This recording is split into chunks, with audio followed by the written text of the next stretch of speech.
Morning friends, કેમ છો બધા મિત્રો? આજે આપણે કોરોના મહામારીનો સામનો કરી રહ્યા છીએ, જેથી આપણે અત્યારે ઓનલાઈન શિક્ષણ રજૂ કરવું પડે છે. તમે ધોરણ 10ની એક્ઝામ પૂર્ણ કરી છે, ખૂબ સારા માર્ક આવ્યા છે, તમે ધોરણ 11માં પ્રવેશ લેવા આવી રહ્યા છો. તો મિત્રો, ધોરણ 11 સાયન્સનું મેથ્સ પ્રમાણમાં ઘણું ઇઝી છે ધોરણ 10 કરતાં, જો વ્યવસ્થિત ધ્યાન દઈને શીખવામાં આવે તો. આપણે ધોરણ 11-12 સાયન્સમાં તમારે ભૂમિતિ, રાઇડર, પ્રમેય એવું કંઈ આવશે નહીં, એટલે બહુ સહેલું લાગશે તમને જો વ્યવસ્થિત ધ્યાન દઈને શીખશો તો. આપણે આજે શીખીશું ચેપ્ટર 6 સુરેખ અસમતાઓ. તો સૌપ્રથમ તો એ પ્રશ્ન થશે કે અસમતાઓ એટલે શું? તો કે બે વાસ્તવિક સંખ્યાઓ કે બેઝિક પદાવલીઓ વચ્ચે less than is equal to, greater than is equal to જેવા સંબંધો આવે તો તેને અસમતાઓ કહે છે. એટલે આપણે સૌપ્રથમ જોશું અસમતાઓ.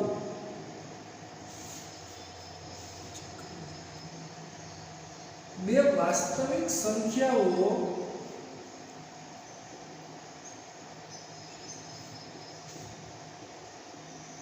કે બેઝિક પદાવલીઓ વચ્ચે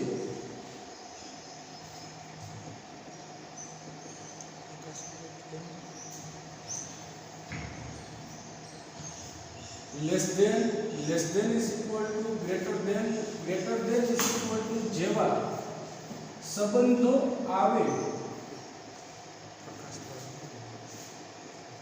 તો તેને સુરેખ અસમતાઓ કહે છે.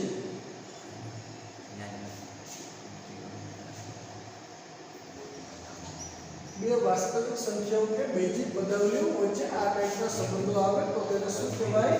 સુરેખ અસમતાઓ. એક્ઝામ્પલ આપ્યું તમને કે એમ આપેલું હોય કે x લેસ ધેન 5.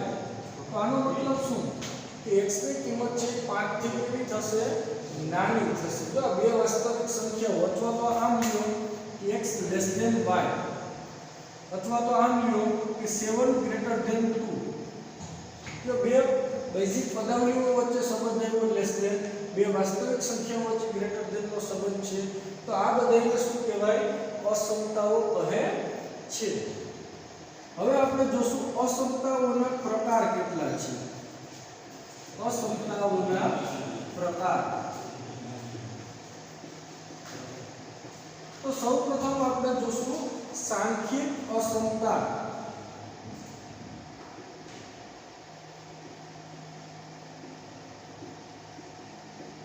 સાંખ્યિક અસમતા કોને કહેવાય? તો કે જે અસમતા હોય સંખ્યા પર આધારિત હોય તો તેને કહેશું સાંખ્યિક અસમતા. જે અસમતા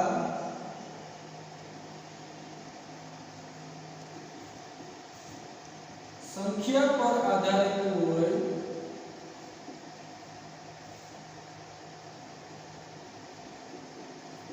તો તેને સાંખ્યિક અસમતા કહે છે. તો આ અસમતા હશે સંખ્યા પર આધારિત હશે ને, એટલે કે આપણે આમ લખું 5 ગ્રેટર ધેન 4. તો આનો મતલબ શું થાય કે 5 ની કિંમત છે 4 થી કેવી છે? મોટી છે, એવો થશે ને આનો મતલબ. તો આ જો બે વાસ્તવિક સંખ્યાઓ હતી એના વચ્ચે અસમતા આવી, તો આને શું કહેવાય? સાંખ્યિક અસમતા. આ અસમતા છે સંખ્યા પર આધારિત છે ટૂંકમાં, તો આને આપણે કહીશું સાંખ્યિક અસમતા. ત્યારબાદ આપણે જોશું ચલની અસમતા.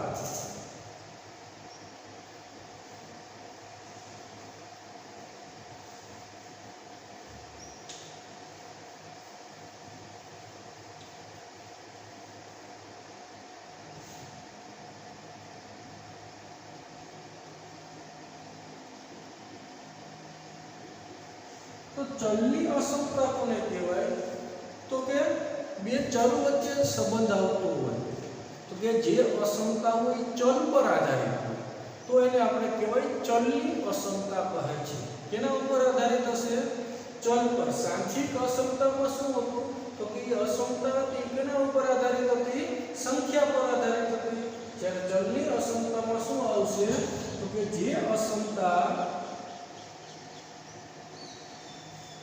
ચલ પર આધારિત હોય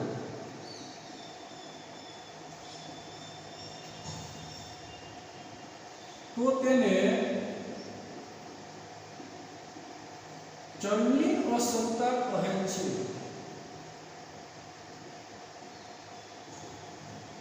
હું તમને એમ કહું કે x ગ્રેટર ધેન y, તો આનો મતલબ શું? તો કે x નું મૂલ્ય છે y થી કેવું છે? મોટું છે। અને આ અસમતા છે કેના ઉપર આધારિત છે? જો ચલ પર આધારિત છે, તો આને શું કહેવાય? ચલની અસમતા કહેવાય। ત્યારબાદ આપણે જોશું ચુસ્ત અસમતા। ચુસ્ત અસમતામાં શું હશે?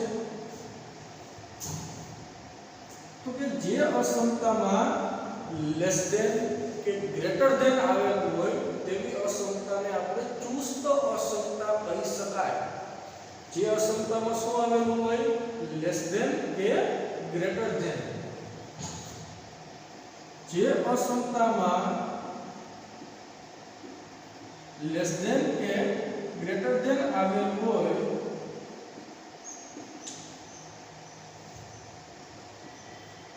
તે અસમતાને ચુસ્ત અસમતા કહે છે। આમાં less than is equal to કે greater than is equal to નહીં આવે, બરોબર? આમાં માત્ર શું આવશે? લેસ ધેન કે ગ્રેટર ધેન આવેલું, તો આવી અસમતાને શું કહેવાય? ચુસ્ત અસમતા। અહીં હું એમ કહું તમને કે a લેસ ધેન 0, તો આનો મતલબ શું થાય? કે એનું મૂલ્ય છે 0 થી કેવું છે? નાનું છે। અથવા તો હું એક્ઝામ્પલ તમને આપું કે a ગ્રેટર ધેન 0, તો આનો મતલબ શું થાય? એનું મૂલ્ય છે 0 થી કેવું છે? મોટું છે। તો આવી જે અસમતા હોય લેસ ધેન ગ્રેટર ધેન વાળી, તો એને શું કહી શકાય? ચુસ્ત અસમતા। ખ્યાલ આવી ગયો? ત્યારબાદ આપણે જોશું મિત્રો મિશ્ર અસમતા।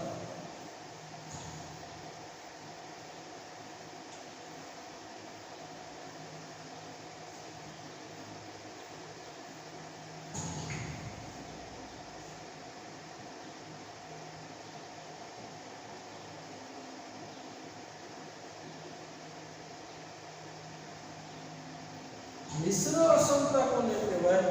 તો કે જે અસમતામાં less than is equal to કે greater than is equal to આવેલું હોય તો તેવી અસમતાને મિશ્ર અસમતા કહે છે। જે અસમતામાં less than is equal to કે greater than is equal to આવેલું હોય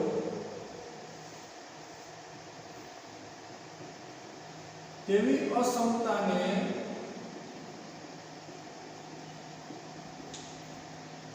મિશ્ર અસમતા કહે છે।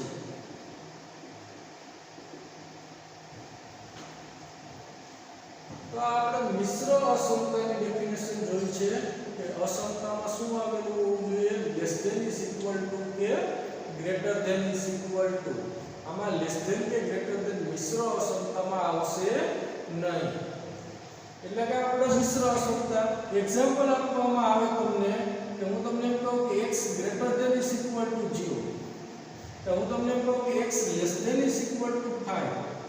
હવે અસંખ્ય એક્ઝામ્પલ લઈ શકાય। આનો મતલબ શું થશે? જો x ની કિંમત 0 કે 0 થી મોટી છે એવો થાય ને, આનો મતલબ શું થાય? x ની કિંમત 5 કે 5 થી નાની છે એવો થશે। તો આ આપણે જોયું મિશ્ર અસમતા, જો મે less than is equal to કે greater than is equal to આવતું હોય તો આપણે અસમતાઓના પ્રકાર જોયા છે। ત્યારબાદ આપણે શીખશું એક ચલની અસમતા।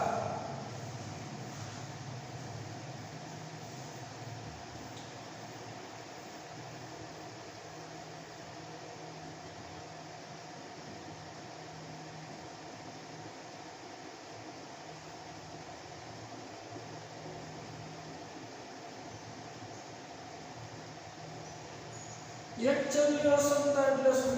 તો કે જે અસમતામાં ફક્ત એક જ ચલ આવે તો તેવી અસમતાને શું કહેવાય? એક ચલની અસમતા, તો કે જે અસમતામાં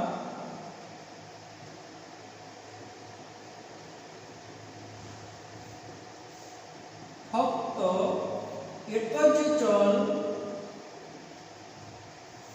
આવેલું હોય તો તેવી અસમતાને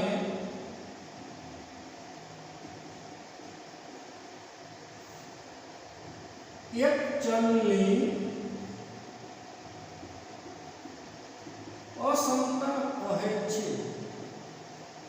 માત્ર કેટલો ચલ આવેલો છે આ અસમતા? એક જ ચલ આવેલો હોય તો તેવી અસમતાને આપણે કહેવાય એક ચલની અસમતા. એક્ઝામ્પલ આપું તો તમને કહું કે x + b ગ્રેટર ધેન 0. તો જો આ અસમતા છે આ તો વાસ્તવિક સંખ્યા કહેવાય, અચળ. એ વાસ્તવિક સંખ્યા છે, x માત્ર એક જ ચલ છે, તો આને આપણે કહેવાય એક ચલની અસમતા x + b ગ્રેટર ધેન 0. આવા અસંખ્ય ઉદાહરણ લઈ શકાય. x + b greater than = 0. આમ પણ લઈ શકાય કે x + b લેસ ધેન 0.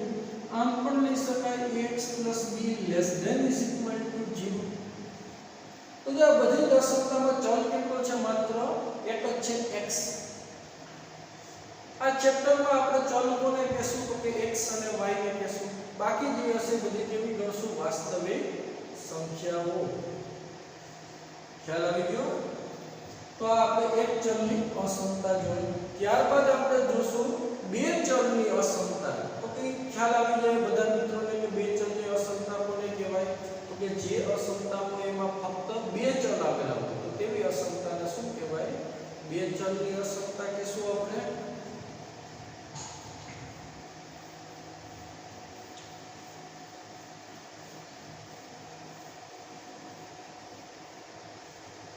ત્યારબાદ આપણે જોશું બે ચલની અસમતા.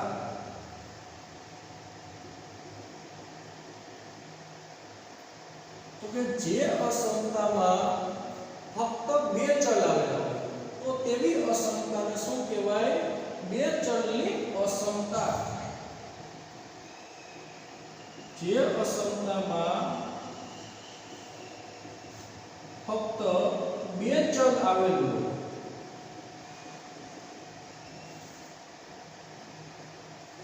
તો તેવી અસમતાને બે ચલની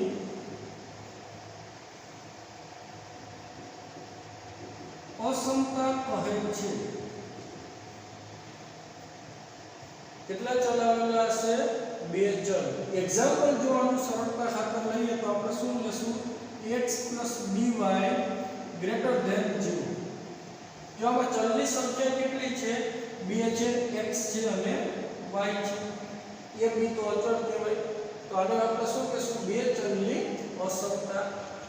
અથવા તો આમ પણ લઈ શકાય x + by + c greater than 0. જો આમાં કેટલા ચલ આવેલા છે? બે ચલ આવેલા છે તો આને શું કહેવાય? બે ચલની અસમતા. આવા અસંખ્ય આપણે ગ્રેટર ધેન માં લીધા એમાં આપણે ગ્રેટર ધેન = માં લઈ શકાય. તો આ બે ચલની અસમતા કહેવાય. x + by + c less than 0 લો તો આ બે ચલની અસમતા કહેવાય.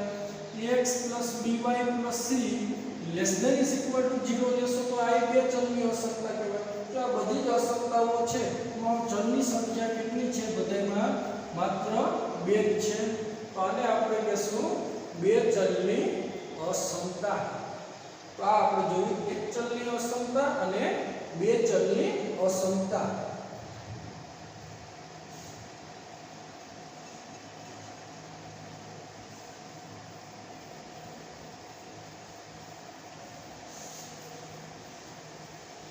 ત્યારબાદ આપણે શીખશું સુરેખ અસમતાઓના ગુણધર્મો. તો સુરેખ અસમતાઓના ગુણધર્મો જોઈએ. સુરેખ અસમતાઓના ગુણધર્મો.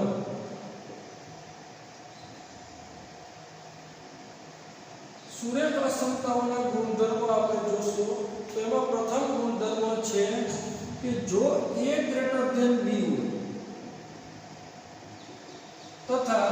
સી કોઈ પણ વાસ્તવિક સંખ્યા હોય તથા સી કોઈ પણ વાસ્તવિક સંખ્યા હોય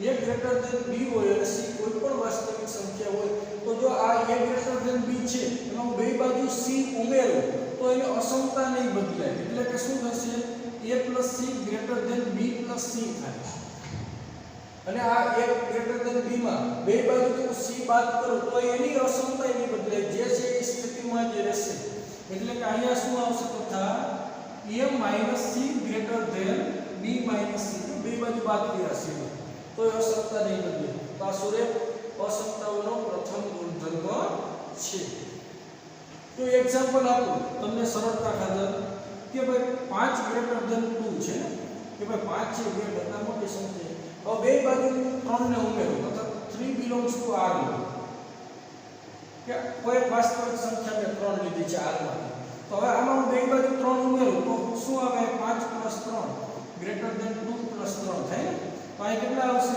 આ 8 ગ્રેટર ધેન કેટલા થયા 5 એટલે કે 8 5 કરતા મોટી સંખ્યા લેવી ને એટલે કે તો અસમતા બદલાણી નથી ખ્યાલ આવી ગયો બધાને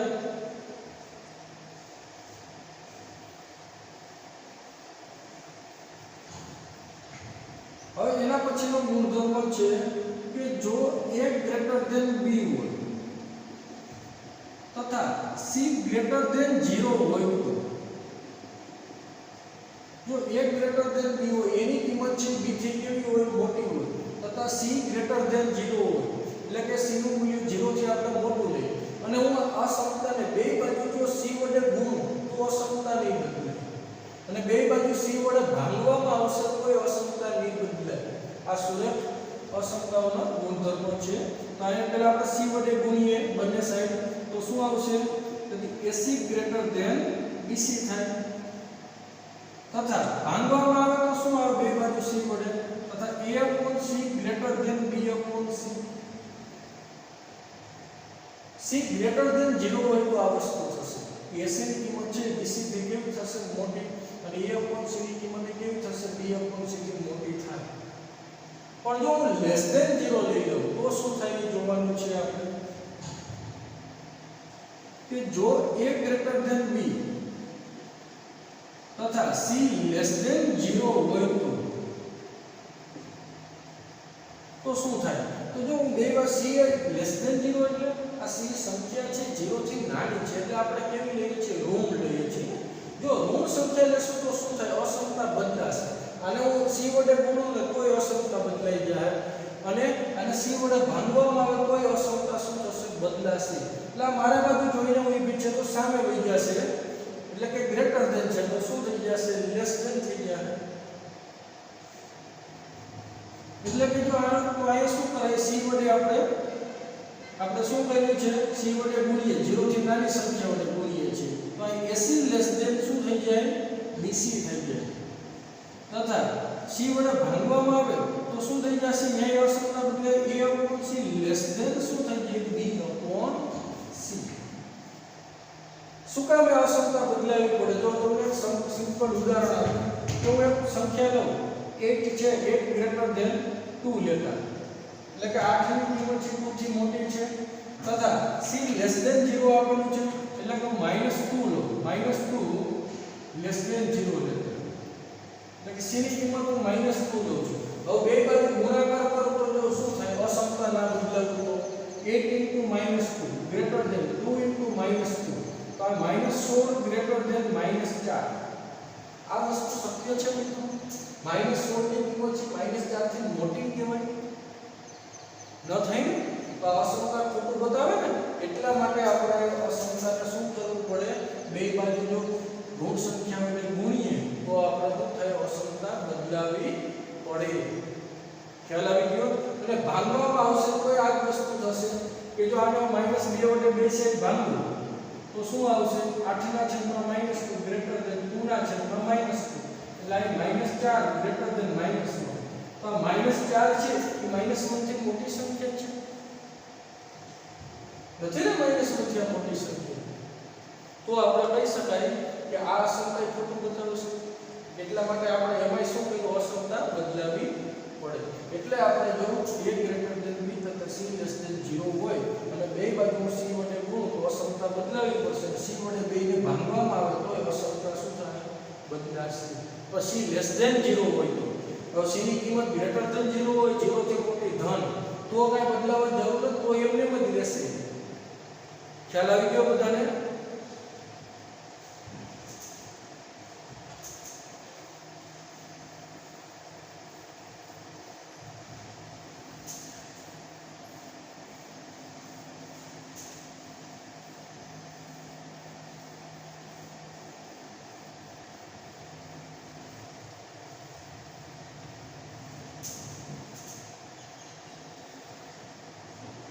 ત્યારબાદ ગુણધર્મો છે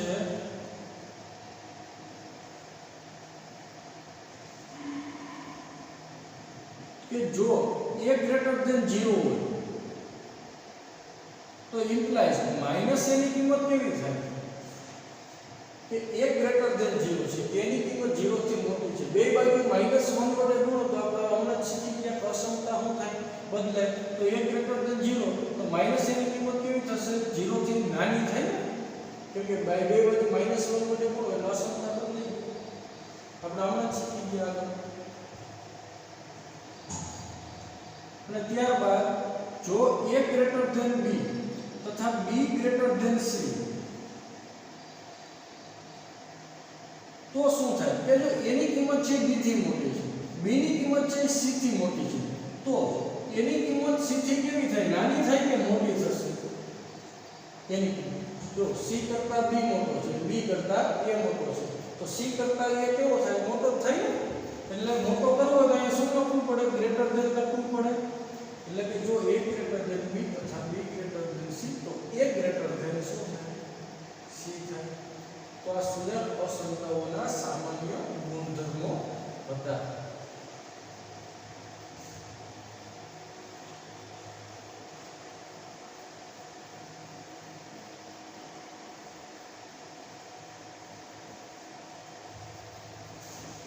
ત્યારબાદ શીખીશું મિત્રો આપણે અંતરાલો આ ચેપ્ટરમાં અંતરાલો ખૂબ જ અગત્યનો ટોપિક છે જે વ્યવસ્થિત ધ્યાન દઈને શીખવું તો કે અંતરાલનો સૌપ્રથમ પ્રશ્ન એ થાય કે અંતરાલનો ઉપયોગ ક્યારે કરવામાં આવે તો કે હું એમ કહું કે બે વાસ્તવિક સંખ્યાઓ વચ્ચે અનંત સંખ્યાઓ આવેલી જે આપણે ક્યારેય લખી ના શકીએ બધી દર્શાવી ન શકાય ત્યારે આપણે બધી જ સંખ્યાઓને એકની સાથે આપણે અંતરાલ સ્વરૂપે દર્શાવી શકીએ આપણે દર્શાવવામાં આવે છે જો હું તમને એમ કહું કે એક સંખ્યા રેખા છે એમાં -4 અહીં આવેલ છે અને 1 અહીં આવેલ છે -4 અને 1 વચ્ચે કેટલી સંખ્યા આવે છે તો તમે સામાન્ય પૂર્ણાંક ગણી શકો -3 -2 અને 0 પૂર્ણાંક ગણીને તમે સંખ્યા તો હું તમને એમ કહું કે આની વચ્ચે અનંત સંખ્યાઓ આવેલી હોય ને અપૂર્ણાંકમાં કે જે બધી ન ગણી શકાય તો અમારે બધી સંખ્યાઓને લેવી હોય તો એને આપણે કયા સ્વરૂપે લઈ શકાય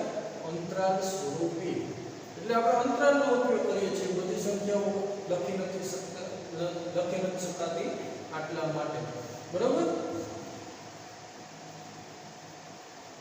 તો અંતરાલોના મિત્રો 4 પ્રકાર છે કેટલા પ્રકાર છે 4 કયા છે તો કે વિવૃત અંતરાલ છે સંવૃત અંતરાલ છે વિવૃત સંવૃત અંતરાલ છે અને સંવૃત વિવૃત અંતરાલ છે આ અંતરાલના કેટલા પ્રકાર 4 પ્રકાર છે અંતરાલના 4 પ્રકાર છે પ્રથમ આવશે વિવૃત અંતરાલ ત્યારબાદ આવે સંવૃત અંતરાલ ત્યારબાદ આવશે વિવૃત સંવૃત અંતરાલ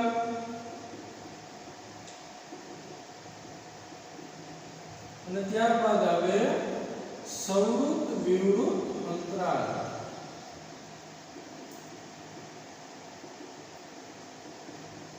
ખ્યાલ આવી ગયો બધા મિત્રોને અંતરાલના કેટલા પ્રકાર 4 કયા વિવૃત અંતરાલ સંવૃત અંતરાલ વિવૃત સંવૃત અંતરાલ અને સંવૃત વિવૃત અંતરાલ. આ અંતરાલના 4 પ્રકાર છે.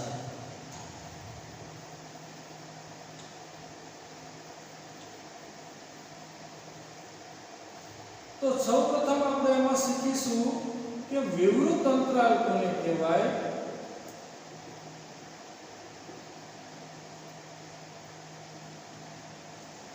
તો કે વિવૃત અંતરાલને આપણે એક સંખ્યા રેખામાં બે સંખ્યાઓ લઈએ આપણે a અને b.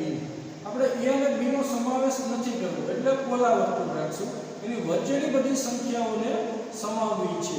આની વચ્ચેનો અસંખ્ય સંખ્યાઓ આવેલી હોય. તો હવે આને મારે જો આની વચ્ચેની અસંખ્ય સંખ્યાઓને દર્શાવવી હોય એક સાથે તો એને આપણે કયા સ્વરૂપે દર્શાવી શકાય. આપણે આમ લખાય કૌંસમાં ab અને કહેવાય છે વિવૃત અંતરાલ ab. આપણી ભાષામાં હવેથી શું બોલશું એમ ના બોલે કૌંસમાં ab અને બોલશું વિવૃત અંતરાલ ab. અને આનો મતલબ શું ગણ સ્વરૂપે લખવું હોય તો x કે જ્યાં a less than x less than b x belongs to r. r એટલે વાસ્તવિક સંખ્યાઓનો ગણ. આ x નો મતલબ શું થાય a less than x less than b એટલે શું સૂચવે છે કે x ની કિંમત છે a થી કેવી છે મોટી તથા b થી કેવી છે નાની છે એવું સૂચવે ને a less than x less than b. તો આનો મતલબ એ થયો ને કે વિવૃત અંતરાલ ab એટલે કે a અને b વચ્ચે આવેલી તમામ વાસ્તવિક સંખ્યાઓ. જો આ બેનો સમાવેશ નથી થતો વચ્ચેની બધી સંખ્યાઓનો સમાવેશ થશે.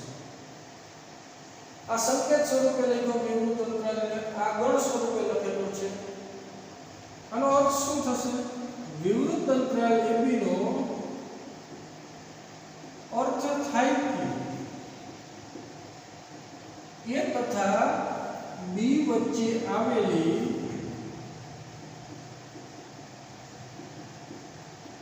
તમામ વાસ્તવિક સંખ્યાઓ.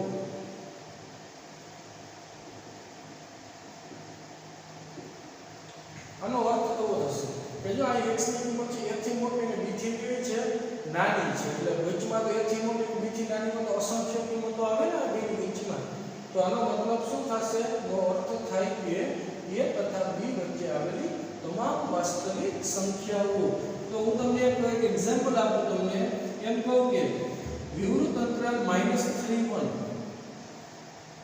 તો આનો મતલબ શું થાય -3 અને 1 વચ્ચે આવેલી આપણે તમામ વાસ્તવિક સંખ્યાઓ લઈએ છીએ એકઈ રાખતા નથી. આ બધી લખી ના આવે એટલે આપણે અંતરાલ સ્વરૂપે લખ્યું કે વિવૃત અંતરાલ -3 1. તો આપણે આનો અર્થ થશે -3 અને 1 વચ્ચે આવેલી તમામ વાસ્તવિક સંખ્યાઓ. વાસ્તવિક સંખ્યાઓમાં આપણે પૂર્ણાંક આવશે અને અપૂર્ણાંક આવતી હોય ને કે જે તમે અગાઉના ધોરણોમાં શીખી ગયા છીએ. ત્યારબાદ મિત્રો આપણે જોશું સૌરૂપ અંતરાલ કોને કહેવાય.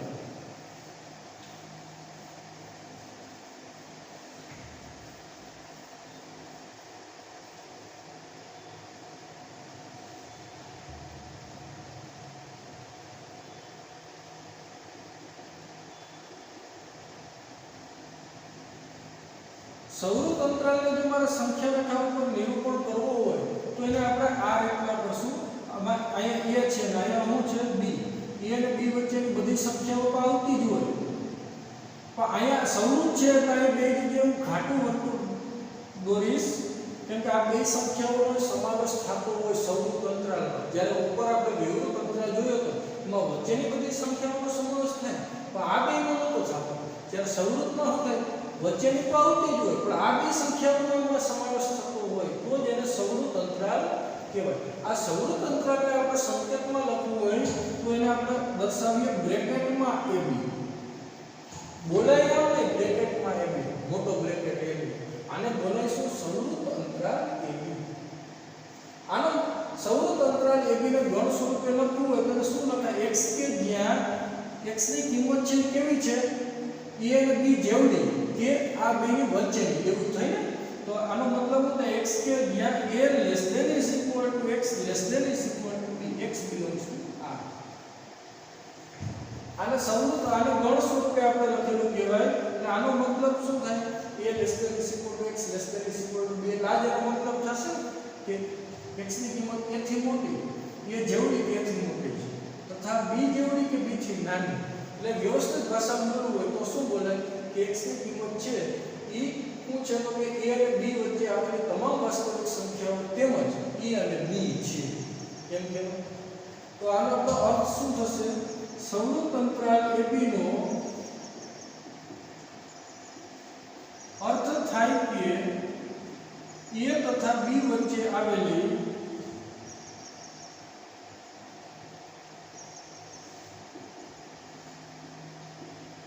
તમામ વાસ્તવિક સંખ્યાઓ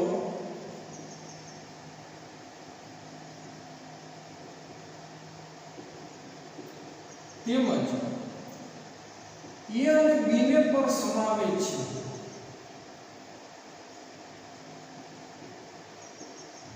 जो विवृत अंतराल को ऊपर नो अंतराल તેમાં આ બે સંખ્યાઓનો સમાવેશ નહોતો થતો એમાં શું હતું કે a અને b વચ્ચે આવેલી તમામ સંખ્યાઓ જ્યારે સંવૃત અંતરાલમાં શું હોય તો કે બે ની વચ્ચે આવેલી તમામ સંખ્યાઓ તદુપરાંત a અને b નો સમાવેશ થતો હોય તમને એક એક્ઝામ્પલ આપવામાં આવે કે સંવૃત અંતરાલ -2 થાય તો આનો મતલબ શું તો કે -2 અને 5 વચ્ચે આવેલી તમામ વાસ્તવિક સંખ્યાઓ તેમજ -2 અને 5 ને પણ સમાવે છે ખ્યાલ આવી ગયો તો આપણે જોયો સંવૃત અંતરાલ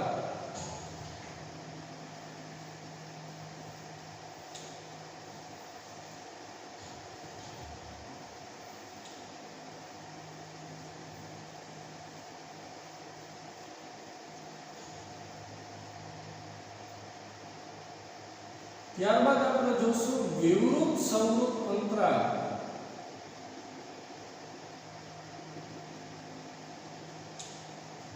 તો કે વિવૃત સંવૃત અંતરાલ આપણે શીખવાનું છે તો વિવૃત સંવૃત અંતરાલ કઈ રીતના શીખાય તે જોયું તો કે સૌપ્રથમ આને આપણે સંખ્યા રેખા ઉપર નિરૂપણ કરીએ કે જો બે સંખ્યાઓ લઈ a અને b પેલા વિવૃત આપ્યો એટલે a પાસે પોલો વર્તુળ રાખીશ અને પછી સંવૃત આપ્યું છે એટલે b પાસે ઘાટું વર્તુળ રાખીશ તો આ સંખ્યા રેખા ઉપર નિરૂપણ કરેલું કહેવાય સંવૃત વિવૃત સંવૃત અંતરાલ બરાબર આનો સંકેત શું થાય મિત્રો આપણે શીખી ગયા આપણે વિવૃત હોય એટલે અહીંયા કાઉન્સ આવે પછી સંવૃત હોય શું આવે બ્રેકેટ આવે કેમ કે વિવૃત અંતરાલ હોય નબળો તો એને કાઉન્સમાં લખીએ ને ab સંવૃત અંતરાલ ab કહું તો હું લખે બ્રેકેટમાં લખીએ ab પણ અહીંયા જો કયો અંતરાલ કીધો છે વિવૃત સંવૃત તો પેલા વિવૃત છે એટલે કાઉન્સ આવે પછી સંવૃત કીધો એટલે બ્રેકેટ બે સંખ્યાઓ કઈ લીધી છે ab તો આ કયો સંકેત થઈ ગયો વિવૃત સંવૃત અંતરાલ ab એને ગણ સ્વરૂપે લખવું હોય તો કઈ રીતના લખી શકાય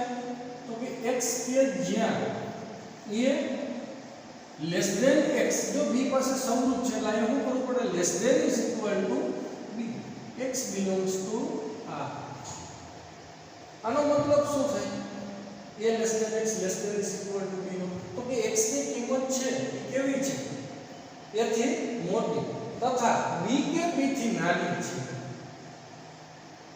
બરાબર એવો આનો મતલબ થશે ને કે x ની કિંમત છે કેવી છે a થી મોટી તથા b કે b થી નાની છે એટલે કે આનો અર્થ શું થશે વિવૃત સંવૃત અંતરાલ ab નો અર્થ થાય કે a તથા b વચ્ચે આવેલી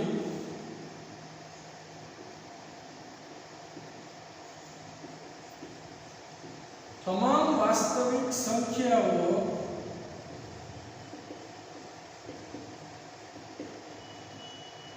તેમજ b ને પણ સમાવે છે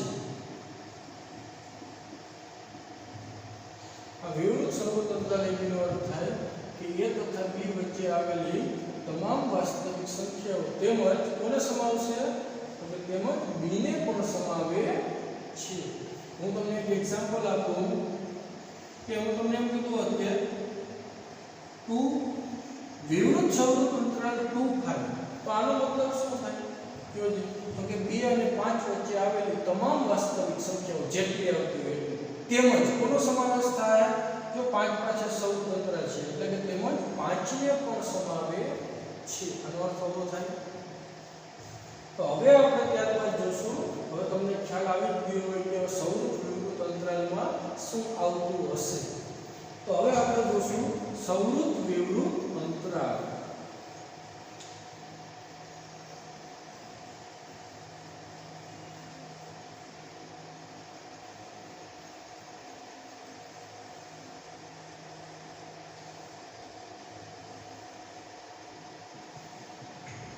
ત્યારબાદ આપણે જોઈએ સંવૃત વિવૃત અંતરાલ।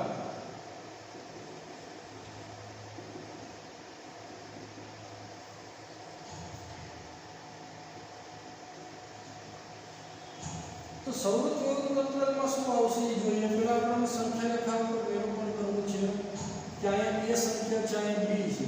પહેલા સંવૃત આપ્યો એટલે a પાસે કેવું વર્તુળ દોરશું, ઘાટું વર્તુળ, અને b પાસે કેવું દોરશું જોઈએ, વિવૃત આપ્યો એટલે કે પોલું વર્તુળ। આનો સંકેત શું બનાવવા, તમને બનાવતા આવડી જાય કે a પાસે સંવૃત છે ને b પાસે વિવૃત છે, એટલે પહેલા સંવૃત આવે પછી વિવૃત।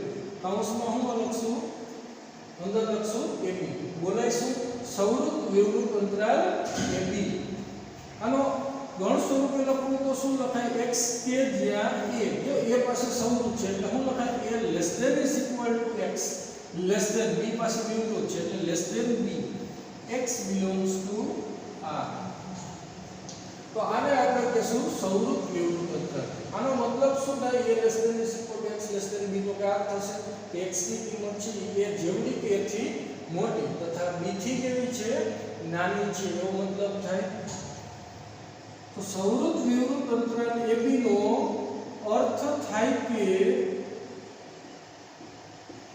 a તથા b વચ્ચે આવેલી તમામ વાસ્તવિક સંખ્યાઓ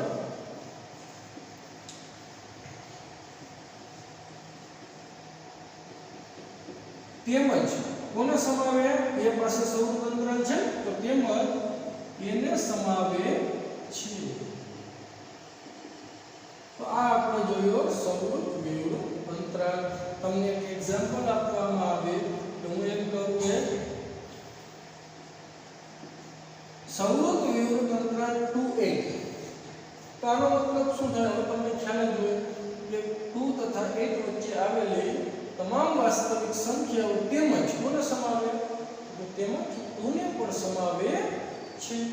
અને સંખ્યા રેખામાં ડ્રો કરવું હોય તો શું કરે, અહીંયા 2 આવશે અને અહીંયા 8 આવે, તો અહીંયા 8 પાસે પોલું વર્તુળ આવે અને 2 પાસે કેવું આવે, ઘાટું વર્તુળ આવશે અને વચ્ચેની તમામ સંખ્યાઓ તો આવતી જશે। તો આ આપણે જોયું સંવૃત વિવૃત અંતરાલ।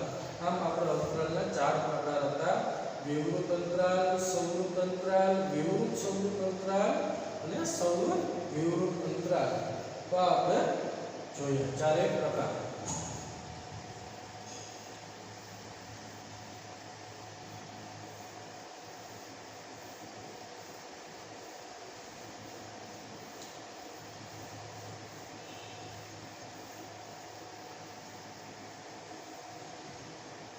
હવે હું તમને મિત્રો કહું કે આને કયો અંતરાલ કહેશું આપણે, ને આમ આપ્યું કે સંવૃત અંતરાલ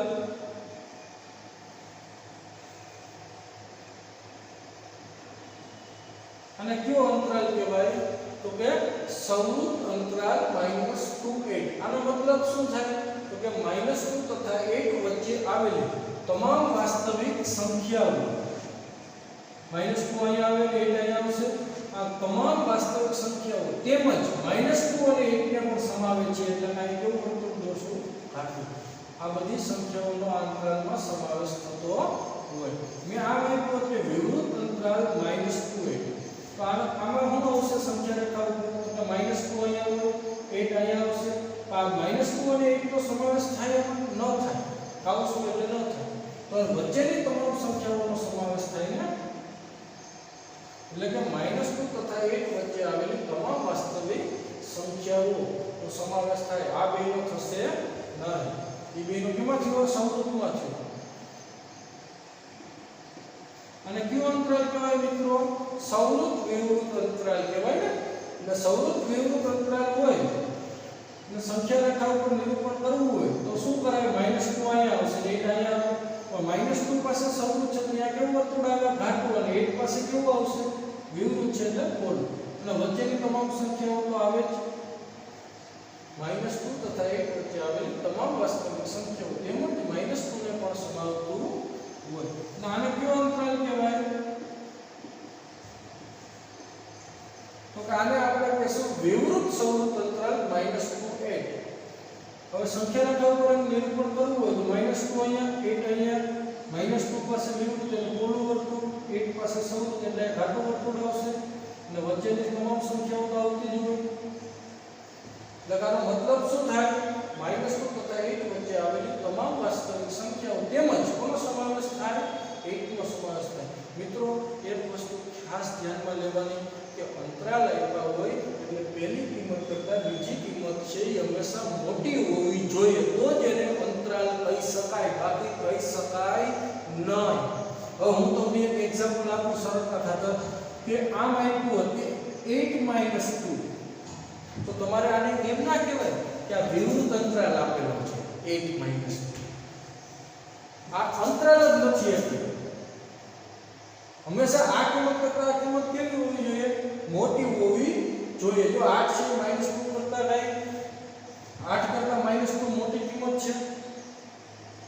નથી ને તો આને અંતરાલ કહેવાય નહીં હું તમને એમ કહું કે 4 - -1 આના વિરુદ્ધ અંતરાલ કહેવાય ન કહેવાય શું કામ ના કહેવાય આના કરતાં કિંમત મોટી હોવી જોઈએ આયા છે નથી હું તમને એમ કહું કે 5 b પણ બ્રેકેટમાં એટલે કે શું કહેવાય હું બોલે સૌ અંતરાલ થાય પણ આ કહેવાય નહીં અને અંતરાલ જ ના કહેવાય શું કામ આના કરતાં કિંમત કેવી હોવી જોઈએ મોટી એટલે કે કાઉન્સમાં બ્રેકેટમાં પછી બ્રેકેટ કાઉન્સ કે કાઉન્સ બ્રેકેટમાં જેટલી સંખ્યાઓ આપી હોય એમાં પહેલી કિંમત કરતાં બીજી કિંમત કેવી હોય મોટી હશે હંમેશા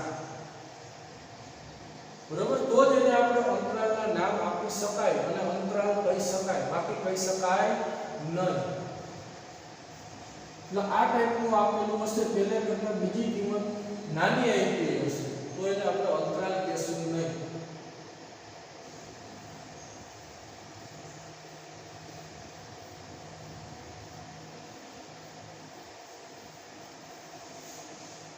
મિત્રો આ ચેપ્ટરમાં ઉપયોગી છે તમે અગાઉના ધોરણોમાં શીખી ગયા છો 9-10 ધોરણમાં ગણ સિદ્ધાંત ચેપ્ટર આવતું કે જે આપણે અત્યારે પણ આવે છે એમાં આપણે કેટલાક જાણીતા ગણ જોઈએ કેટલાક જાણીતા ગણ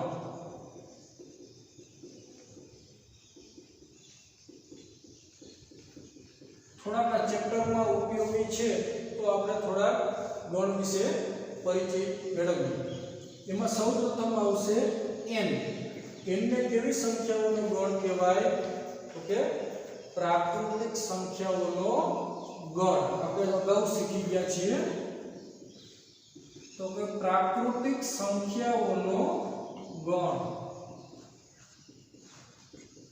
આમાં કેવી સંખ્યાઓ આવશે મિત્રો તો કે આપણે શીખી ગયા અગાઉ કે આમાં 1 2 3 થી માંડીને અનંત સુધીની સંખ્યાઓ આવેલી હોય પણ બધી કેવી પૂર્ણાંક સંખ્યાઓ આવતી હોય તો આપણે જોયો n અગાઉ શીખી ગયા હતા ત્યારબાદ જોશું આપણે z માં કેવી સંખ્યાઓનો ગણ કહેવાય તો કે z ને પૂર્ણાંક સંખ્યાઓનો ગણ કહેવાય આમાં કેવી સંખ્યાઓ આવેલી હોય તમને બધાને ખ્યાલ જ છે કે આમાં સાહેબ ઋણ બધી આવશે પૂર્ણાંક 0 આવશે ધન પૂર્ણાંક બધી સંખ્યાઓ આવતી હોય એટલે કે કેવી તો કે -1 -2 -3 ત્યાં અનંત સુધીની બધી પૂર્ણાંક સંખ્યાઓ પછી આ 0 1 2 3 થી માંડીને અનંત સુધીની બધી પૂર્ણાંક સંખ્યાઓ હોય જેમાં ક્યાંય એક પણ સંખ્યા અપૂર્ણાંક હશે નહીં આ બધી સંખ્યાઓને કહેવાય પૂર્ણાંક સંખ્યાઓનો ગણ ત્યારબાદ આપણે જોશું q એટલે એને શું કહેવાય સમય સંખ્યાઓનો ગણ સમય સંખ્યાઓનો ગણ હોય એમાં કેવી સંખ્યાઓ આવેલી હોય તો કે આને આપણે ગણ સ્વરૂપે લખવું હોય તો x કે જ્યાં x = p/q p belongs to z q belongs to n એટલે કે ઉપલી સંખ્યા હોય એ z માંથી લેવાની અને નીચલી સંખ્યા છે કેમાંથી લેવાની હોય n માંથી એટલે કે p/q ટાઈપની જેટલી સંખ્યાઓ હશે એને આપણે સમય સંખ્યાઓ કહેવાય તમને એક્ઝામ્પલ આપવામાં આવે તમને એમ કહો 4/1 તમને એમ કહો કે 6/2 તો આ બધી સંખ્યાઓ છે એ કેવી કહેવાય સમય સંખ્યાઓ કહેવાય કે આપણે આમ કહેવામાં આવે -3/1 તો આ બધી સંખ્યાઓ છે સમય સંખ્યાઓ છે ટૂંકમાં સમય સંખ્યાઓમાં પૂર્ણાંક અને અપૂર્ણાંક બંને સંખ્યાઓનો સમાવેશ થતો હોય.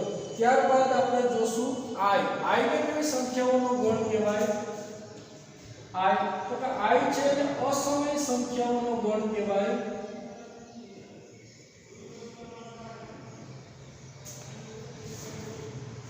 આમાં કેવી સંખ્યાઓ આવેલી હોય? અસમય સંખ્યાઓનો ગણ હોય એમાં તો કે આમાં માત્ર અપૂર્ણાંક સંખ્યાઓ જ આવેલી હશે. આમાં પૂર્ણાંક અને અપૂર્ણાંક બે આવતી હોય સમય સંખ્યાઓનો. અને આની દશાંશ અભિવ્યક્તિ હોય ટૂંકમાં અપૂર્ણાંક હોય પણ કેવી તો કે જેની દશાંશ અભિવ્યક્તિ શાંત ન હોય. આમાં એની દશાંશ અભિવ્યક્તિ કેવી હોય? શાંત હોય એવી અપૂર્ણાંક. તો આમાં જેની દશાંશ અભિવ્યક્તિ શાંત ન હોય એટલે કે આપણે કહી શકાય કે જે સંખ્યાઓનો વર્ગમૂળ ના નીકળી શકે ને બધી સંખ્યા જો √2 √3 આ બધાનું નીકળે ખરી તો પૂર્ણાંકમાં નહીં નીકળે. બધું કેવું નીકળશે? અપૂર્ણાંકમાં. અને એની દશાંશ અભિવ્યક્તિ હશે એ શાંત હશે નહીં. √2 √3 પછી કેવું આવશે? √5 √6 √7 કે અનંત સંખ્યા. પછી પાઈ વાળી બધી સંખ્યા પાઈ 2 પાઈ 3 પાઈ થી અનંત સુધીની આ બધી સંખ્યાઓ છે એ બધી કેમાં આવતી હોય? i માં આવતી હશે. બરાબર. ત્યારબાદ આપણે જોશું r એટલે તમને ખ્યાલ જ છે આને શું કહેવાય? વાસ્તવિક સંખ્યાઓનો ગણ. વાસ્તવિક સંખ્યાઓનો ગણ હોય એમાં કેવી સંખ્યાઓ આવે તો કે ઈ પણ તમને ખ્યાલ છે કે સર આમાં બધા જ પ્રકારની સંખ્યાઓનો સમાવેશ થાય. n ની z ની q ની i ની ટૂંકમાં બધી જ આવે. ગમે એ પૂર્ણાંક સંખ્યાઓ લ્યો કે અપૂર્ણાંક સંખ્યાઓ લ્યો એ બધી સંખ્યાઓનો સમાવેશ કેમાં થતો હોય? r માં થતો હોય. એટલે કે બધા જ પ્રકારની સંખ્યાઓનો સમાવેશ કરે છે.